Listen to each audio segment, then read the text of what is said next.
Omwana twagugazia okusooka omwana gwali mu mita 6 nitugazia ne kufuka kwa mita 12.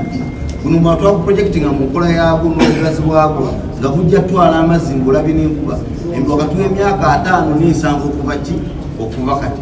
Kati nubwo tukola mulungi ne tubadde tusaba tukwatire wamu mutuzzeemu amaanyi Uganda era okukola ky'okulaakulana. Kati ekizibu ekiriwo ekiri kujja amazzi ku surface gayingiza mwala era abakulu bano bagenda tugayingira bulungi tulabe nga kiggwaawo. Bw'otunuulira omwala guno payipu zino zibaddemu ntono okusinziira ku bayinginiya nga bwe batugambye.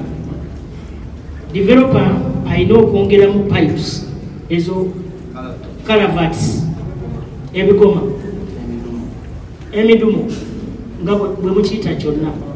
Emidumo gino nange mutuufu ogiraba nga mitono and so ojja kutuyamba okwatagana ne bayinginiya President nga bw'abagambye bajje emidumo mugyongeremu ate twagala kasasira ali waggulu eri olina ne kakundi kewataddeyo ka pavement nako bagende nga bakateekako amalibu amazzi gabe nga gava eri nga gajja mu mwala direct.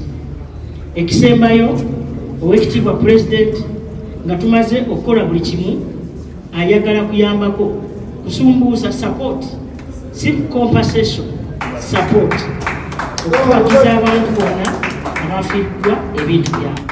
Download the app on App Store or Google Play Store now. Vision Digital Experience, the future of media.